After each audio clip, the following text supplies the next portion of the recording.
नमस्कार दोस्तों, एजुकेशन के पिटारे में आपका कहीं स्वागत है। आज मैं आपके लिए एक ऐसी वीडियो लाया हूँ जिसमें आपको अकाउंटेंसी में 100 मार्क्स स्कोर करने हैं। कैसे आप अकाउंटेंसी के अंदर 100 मार्क्स ला सकते हैं, उसका पूरा निचोड़ है इस वीडियो में। आप सभी को पता है कि अकाउंटेंसी के अंदर क्लास 12th में 3 बुक्स हैं, 3 पार्ट्स में डिवाइडेड है। ये जो अभी बोर्ड का एग्ज़ाम है 31 के लिए, उसके लिए बहुत इंपॉर्टेंट वीडियो है, उसी के लिए मेन पर्पज़ से बनाई जा रही है। सबको पता है पार्टनरशिप जो है, यहाँ आप देख रहे हो पार्टनरशिप, ये जो पार्टनरशिप है देख रहे हैं कम से कम 36 to 37 मार्क्स का पूछा जाएगा। जैसे 36 का पूछता है, लेकिन कभी कभी 36 से 37 भी पूछ सकता है, तो इसलिए मैंने 36 से 37 मार्क्स लगा लिया। कंपनी अकाउंट 23 to 24 मार्क्स का है, और फाइनेंशियल स्टेटमेंट एनालिसिस ये जो है ये आपका 20 मार्क्स का पूछा जाएगा। तो अब सबसे पहले हमें करना क्या है, देखो हमारे पास टाइम बहुत कम है, तो हम कुछ ऐसा करें जिससे कम टाइम में कैसे स्कोर किया जाए। सारे कंसेप्ट सबको क्लियर है, लेकिन बहुत सारे क्वेश्चन हैं, तो उन सब क्वेश्चन को ना करके कुछ ऐसे क्वेश्चन करें जो रिलेट करते हैं सीधे सीधे एग्जाम से। तो मैं आज वो करवाऊंगा, हर चैप्टर्स में कुछ ऐसी चीज़ें बताऊंगा जो सीधा कनेक्टेड है एग्जाम से, वो ही करनी है, उसके अलावा कुछ नहीं करना, क्योंकि टाइम बहुत कम है। तो चलिए शुरू करते हैं। सबसे पहले पार्टनरशिप की बात करेंगे। पार्टनरशिप के अंदर क्या है, पार्टनरशिप में सबसे पहले फंडामेंटल चैप्टर 9 से 12 मार्क्स के बीच में पूछा जाएगा। करना क्या है वो देखिए। सबसे फर्स्ट नंबर पे जो आता है वो है इंटरेस्ट ऑन लोन, छोटे मार्क्स में पूछा जाएगा। इंटरेस्ट ऑन लोन आपको छोटे मार्क्स में पूछा जाएगा, कर लीजिएगा इसको। इंटरेस्ट ऑन कैपिटल पूछ सकता है, लेकिन देखो करना क्या वो ध्यान से समझना। सबसे ज़्यादा इंपॉर्टेंट जो है इस पूरे चैप्टर में, जो बहुत बार पूछा भी जाता है, वो है पास्ट एडजस्टमेंट। पास्ट एडजस्टमेंट ज़रूर पूछा जाएगा, इसको ज़रूर करके जाना। पास्ट एडजस्टमेंट बहुत ज़्यादा इंपॉर्टेंट है, 4 से 6 नंबर में ज़रूर पूछेगा। या गारंटी ऑफ प्रॉफिट, इन दोनों को तो करना ही करना है, ये बहुत ज़्यादा इंपॉर्टेंट है। पार्टनरशिप के अंदर हम फंडामेंटल की बात कर रहे हैं। थ्योरेटिकल पोर्शन ज़रूर करना, क्योंकि थ्योरी का इसमें से बहुत कुछ पूछेगा, जैसे नॉन डीड से बहुत कुछ पूछता है, तो थ्योरेटिकल पार्ट इसमें पढ़ के जाना। कुछ स्टोरी बेस वो पूछ सकता है, केस स्टडी लाइक कुछ स्टोरीज ही दे देगा, के अंदर भी कुछ पूछ सकता है, लेकिन क्वेश्चन इसी के अंदर से आएंगे जो मैं बता रहा हूँ। थ्योरेटिकल पोर्शन ज़रूर देख लेना, उससे बहुत बार पूछा गया है। इंटरेस्ट ऑन ड्राइंग बहुत इंपॉर्टेंट है, ये 3 तो बहुत ज़्यादा इंपॉर्टेंट है। Interest on drawing, past adjustment, guarantee of profit, इनको बहुत ज़रूरी, बहुत डीप से देखना है कि हर केस को अच्छे से हम कर जाएं पार्टनरशिप में। इसके अलावा कुछ नहीं करना, थ्योरेटिकल को एक बार देख लेना। फिर आ जाओ आप एडमिशन ऑफ अ पार्टनर या रिटायरमेंट ऑफ अ पार्टनर, दोनों का मतलब एक ही भैया। दोनों जो है एडमिशन ऑफ अ पार्टनर और रिटायरमेंट ऑफ अ पार्टनर, इसमें चॉइस मिलेगी आपको, दोनों में से कोई एक करना है। 6 से 10 मार्क्स के अंदर इसमें से ज़रूर पूछा जाएगा, जिसमें से एक 6 मार्क्स का क्वेश्चन होता है, वो होता है एडजस्टमेंट वाला। ये रहा थर्ड नंबर पे, एडजस्टमेंट ऑफ कैपिटल या calculation of new partner capital amount. अब ये एडजस्टमेंट या तो एडमिशन से पूछेगा या रिटायरमेंट, दोनों से पूछेगा। इसमें से आपको कोई एक करना है। 6 मार्क्स का क्वेश्चन पक्का है, डन है, गारंटीड है, आएगा ही आएगा आपके बोर्ड के एग्जाम में, जो अभी आप देने जाओगे 31 को। Calculate of new ratio, new ratio कैसे कैलकुलेट करते हैं, एक एक नंबर में एमसीक्यू से पूछ सकता है, बहुत इंपॉर्टेंट है। ट्रीटमेंट ऑफ गुडविल ज़रूर पढ़ के जाना, और इसी के अंदर हिडन गुडविल भी है, वो भी पढ़ के जाना। ये एडमिशन ऑफ अ पार्टनर आपका खत्म, ज़्यादा कुछ इसमें नहीं देखना, जो बोल रहा हूँ वही देखना, उसके अलावा कुछ नहीं देखना। फिर आ जाता है आपके पास डेथ ऑफ अ पार्टनर। अब डेथ ऑफ अ पार्टनर में क्या करना है, वो भी बेटा 9 मार्क्स का है, 9 to 11 मार्क्स का इसमें से पूछा जाएगा डेथ ऑफ अ पार्टनर में। अब इसमें से क्या करना है, ऐसा क्या करें कि भैया डेथ ऑफ अ पार्टनर पूरा कंप्लीट हो जाए। बहुत सारी चीज़ें, लेकिन बहुत सारी नहीं करनी। फिर मैं बता रहा हूँ कि करना क्या। डिजीज़ पर्सन का प्रॉफिट कैसे निकालते हैं, बहुत ज़रूरी है, देख लेना, एक नंबर में बहुत बार पूछा जाता है। हर चैप्टर्स की थ्योरी भी एक बार ही देख लेना, थ्योरी से भी बहुत कुछ पूछा जाएगा। डेथ ऑफ अ पार्टनर में डिजीज पर्सन का प्रॉफिट या तो टाइम बेसिस से निकलता है या सेल्स बेसिस से निकलता है बेटा, तो इन दोनों को अच्छे से देख लेना। क्वेश्चन पेपर में आपको क्वेश्चन ज़रूर दिखेगा, और जो बोला जा रहा है वही करना है, उसके अलावा कोई क्वेश्चन नहीं करना, क्योंकि टाइम हमारे पास कम है बहुत। और डिजीज पर्सन का कैपिटल कैसे बनता है और एग्जीक्यूटर कैसे बनता है, ये बड़े क्वेश्चन में आएगा बेटा, 6 मार्क्स में ज़रूर आएगा ये क्वेश्चन, इसको ध्यान से देखना। यहाँ पे आपका डेथ ऑफ अ पार्टनर भी कंप्लीट। फिर आ जाता है आपका dissolution of a partnership form. अब ये भी देखो 6 मार्क्स का पूछता है इसमें से क्वेश्चन, या 4 मार्क्स का पूछेगा। इसमें 2 ही सिचुएशन है, या तो आएगी जर्नल एंट्रीज, जर्नल एंट्रीज आने के चांस जो हैं वो 98% है कि जर्नल एंट्रीज ही आएगी। लेकिन अगर हम बात करें अकाउंट की, तो कभी कभी अकाउंट भी पूछ लेता है। अकाउंट कैसे बनाते हैं, realisation account, partner capital account, cash या बैंक अकाउंट, इन तीनों में से कोई एक, ठीक है, एक भी पूछ सकता है या कोई 2 पूछ सकता है, क्योंकि 6 नंबर का क्वेश्चन है, ज़्यादा बड़ा नहीं पूछेगा। मोस्ट प्रोबेबली जर्नल एंट्री बहुत इंपॉर्टेंट है, जर्नल एंट्री देख के जाना डिसोल्यूशन में से, और थोड़ा थ्योरेटिकल पार्ट पढ़ लेना, ज़्यादा कुछ इसमें नहीं पढ़ना है, क्योंकि इससे बाहर इसमें के कुछ नहीं आएगा। जितना बोला है उतना ही करना है। फिर आ जाओ नेचर ऑफ गुडविल और change in profit sharing ratio. ये 2 चैप्टर एक ऐसे हैं जिसमें से बहुत कम मार्क्स का पूछेगा, इसमें से भी पूछ सकता है या इसमें से भी पूछ सकता है। तो आपको दोनों को बस एक बार देख के जाना है, जो मैं बोलूँगा वही देखना है। अब इसमें से 1 नंबर का ज़रूर आएगा, 1 से 4 नंबर के बीच में इन दोनों में से ज़रूर बनेगा तुम्हारे बोर्ड के पेपर में, ठीक है। अब देखना क्या, ज़्यादा कुछ नहीं देखना है इसमें, क्योंकि नेचर ऑफ गुडविल में आपको पता है कि भाई 3 मेथड है, average profit method, super profit method, capitalisation method. इन तीनों में से ज़रूरी नहीं कि क्वेश्चन ही आ जाए 3 नंबर का, आ भी सकता है या थ्योरेटिकल पार्ट में भी कुछ पूछ सकता है कि गुडविल इज़ आ क्या है, ये टेंजिबल है, इंटेंजिबल है, इस तरीके से एमसीक्यूज में पूछ सकता है। या एवरेज प्रॉफिट मेथड से वो दे देगा 4-5 साल के प्रॉफिट दे देगा और फिर बोलेगा भैया इसमें गुडविल निकालो, फिर एवरेज प्रॉफिट का आपको फॉर्मूला पता ही है। फिर आ जाता है सुपर प्रॉफिट और कैपिटलाइजेशन।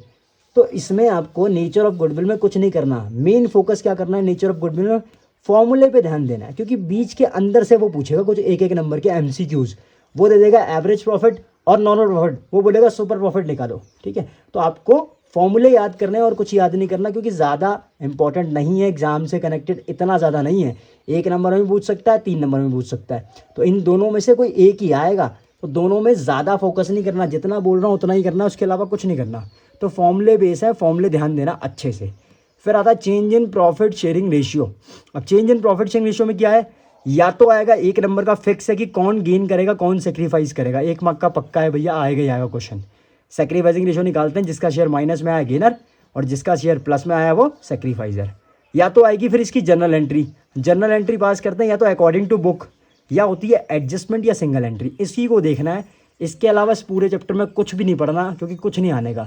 तो इन दोनों में जो मैंने बोला है वही देखना है, इसके अलावा कुछ नहीं करना, ठीक है। अब ये आपकी पार्टनरशिप ओवरऑल ख़त्म, ठीक है। इतना कर लोगे, इससे अलावा कुछ नहीं करना इसके अंदर, इसके अलावा आपको कुछ भी नहीं करना। अब आ जाते हैं पार्टनरशिप के बाद कंपनी अकाउंट पे। कंपनी अकाउंट देखो, कंपनी अकाउंट से आपको पता होना चाहिए, कंपनी अकाउंट की पूरी बुक 24 मार्क्स की है, 23 to 24 पूछेगा ही पूछेगा। अब इसमें करना क्या, कंपनी में आपको पता है एक तो शेयर कैपिटल है और है इशू ऑफ डिबेंचर, बस और कुछ नहीं है। अब चैप्टर्स बहुत बड़े हैं, बहुत सारे क्वेश्चन हैं, ऐसा क्या करें जिससे हमारे पूरे 24 मार्क्स बन जाएं कंपनी की बुक में से। तो सबसे पहले देखो शेयर कैपिटल में आपको क्या पढ़ना है, 15 से 18 मार्क्स का पूछा जाएगा। थ्योरेटिकल पोर्शन हर किसी में देख लेना, क्योंकि अंदर से डीप में से थ्योरी ज़रूर पूछेगा, इसीलिए थ्योरेटिकल हर चैप्टर में आप देख लीजिएगा। शेयर कैपिटल में भी देखना बहुत ज़्यादा इंपॉर्टेंट है। अब देख लो करना क्या है। सबसे पहली बात एक है आपका कंसीडरेशन अदर देन कैश, जो कि शेयर कैपिटल के अंदर है। ये पोर्शन ज़रूर कर लेना, एग्जाम में ज़रूर आता है 3 से 4 नंबर में। फिर आएगा आपका प्रोराटा। प्रोराटा कम से कम 6 मार्क्स का क्वेश्चन है, फिक्स है, आना ही आना है। या तो प्रोराटा का क्वेश्चन आएगा जनरल एंट्रीज वाली, या प्रोराटा में चॉइस में आपको 4 फीचर भी दिख सकता है। तो जो आपको अच्छा लगे वो आप कर सकते हो। 6 मार्क्स का डन है, आएगा ही आएगा एग्जाम में भैया। सब कुछ कर लेना जितना बोल रहा हूँ, उसके अलावा आपको एक क्वेश्चन नहीं देखना, जो बोल रहा हूँ वही देखनी है। एक होता है बैलेंस शीट बेटा, जब हम बैलेंस शीट बनाते हैं शेयर कैपिटल का अमाउंट निकालते हैं ऑथोराइज इशूड सब्सक्राइब करके, तो जो बैलेंस शीट में शेयर कैपिटल का अमाउंट होता है वो ज़रूर देख लेना, वो बैलेंस शीट आ सकती है। या एक क्वेश्चन आएगा होगा प्रोराटा वाला ही, लेकिन बड़ा क्वेश्चन नहीं पूछेगा, छोटे नंबर में पूछेगा, 3 से 4 नंबर में। वो क्वेश्चन क्या बोलेगा, वो बोलेगा भैया सिर्फ अलॉटमेंट तक की एंट्री करो आप बस ये बताओ कि अलॉटमेंट की रिसीव की एंट्री कितने से है, बस बाकी एंट्रीज करनी ही नहीं है। छोटे टाइप में प्रोराटा का क्वेश्चन पूछ लेता है, तो इसको भी कर लेना। इसके अलावा शेयर कैपिटल में एक वर्ड नहीं पढ़ना, जितना बोल रहा हूँ उतना ही देखना और कुछ नहीं देखना। थ्योरी का पार्ट ज़रूर पढ़ लेना। फिर इशू ऑफ डिबेंचर्स 6 से 8 नंबर का पक्का आता है, ठीक है। वैसे तो 6 मार्क्स का ही है, लेकिन कभी कभी एक आधा नंबर ऊपर हो जाता है, इसलिए मैंने 6 to 8 मार्क्स कर दिया है। अब करना क्या है, issue of debentures. Issue of debentures में भी बहुत कुछ चाहिए, लेकिन इशू ऑफ डिबेंचर में क्या पढ़ना है, consideration other than cash, same as जैसे शेयर कैपिटल में पढ़ा वैसे यहाँ भी पढ़ना है, क्योंकि आ सकता है। कुछ 6 केसेस थे इसके अंदर, इशू कर रहा है पार में रिडम्पशन प्रीमियम, इशू कर रहा है प्रीमियम में रिडम्पशन प्रीमियम, कुछ सिचुएशन थी, अलग अलग केसेस थे, वो ज़रूर पढ़ने हैं। इंटरेस्ट ऑन लोन बहुत ज़रूरी है भैया, इंटरेस्ट ऑन लोन ज़रूर पढ़ना है, ठीक है। इस 3 के अलावा, ये जो 3 चीज़ें हैं, इनके अलावा ज़्यादा कुछ देखना नहीं है। हो सके तो एक कोलेटरल सिक्योरिटी को और देख लेना इसी के अंदर, कोलेटरल सिक्योरिटी हो सके तो, क्योंकि वो 1 नंबर में चांस है उसके आने के।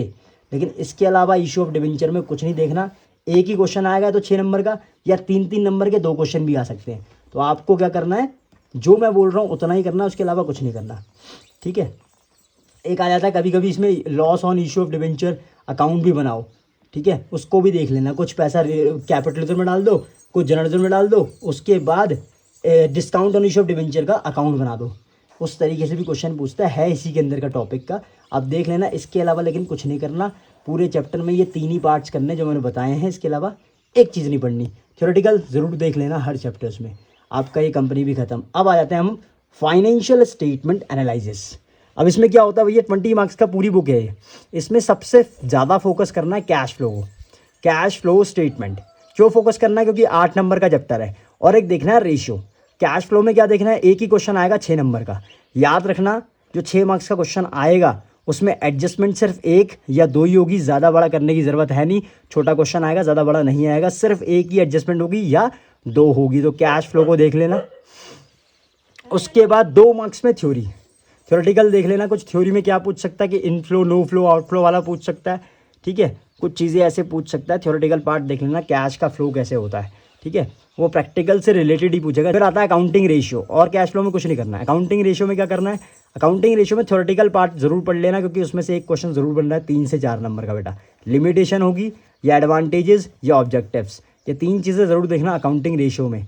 3 मार्क्स का या 4 मार्क्स का ज़रूर बनेगा, और कोई भी एक रेशियो आ सकती है। ये मैंने कुछ इंपॉर्टेंट रेशियो लिखी है, return on investment, debtors turnover ratio, trade receivable turnover ratio, बात एक ही है। फिर इन्वेंट्री टर्नओवर रेशियो, कुछ और भी रेशियोज़ हैं वो देख लेना। इसके अलावा इसमें रेशियो में ज़्यादा ध्यान मत देना, क्योंकि रेशियो का चैप्टर जो है इसमें बहुत सारे मतलब प्रैक्टिकल के क्वेश्चंस हैं। कुछ रेशियोज़ ही करनी है, ज़्यादा क्वेश्चन नहीं करने हैं। लिमिटेशन ज़रूर पढ़ लेना। और कुछ स्टेट रीज़न वाले बोल देता है, इस टाइप का क्वेश्चन भी पूछ लेता है कि अगर हमने करंट एसेट्स बढ़ा दी तो कुछ बिजनेस में फ़र्क पड़ेगा, क्या होगा, हमारी रेशियो में क्या फ़र्क पड़ेगा। कुछ इस तरीके से रीज़न वाले क्वेश्चन इसमें अकाउंटिंग रेशियो में पूछ सकता है। इसके अलावा रेशियो में कुछ नहीं पढ़ना। फिर एक बैलेंस शीट, आपको पता ही है, हेडिंग सब हेडिंग ज़रूर पूछेगा। 3 मार्क्स का पक्का है, फिक्स आना ही आना है बैलेंस शीट का। और एक थ्योरी का पोर्शन कोई भी देख लेना, उसी के अंदर में एक थ्योरी का पूछ लेगा। तो यहाँ पे आपके पूरे के पूरे 80 नंबर कवर हो गए, जितना मैंने बताया है इसके अंदर से ही आएगा और कुछ नहीं आने का।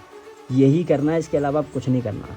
CBSE कहीं से भी दे दे भैया, इतनी प्रैक्टिस कर दो कि आग लगा दो बात कि भैया CBSE तो अकाउंटेंसी का पेपर कहीं से भी बना दे, CBSE तो अकाउंटेंसी का पेपर कहीं से भी बना दे भैया, आग लगा दूंगा, इतनी प्रैक्टिस कर दी है।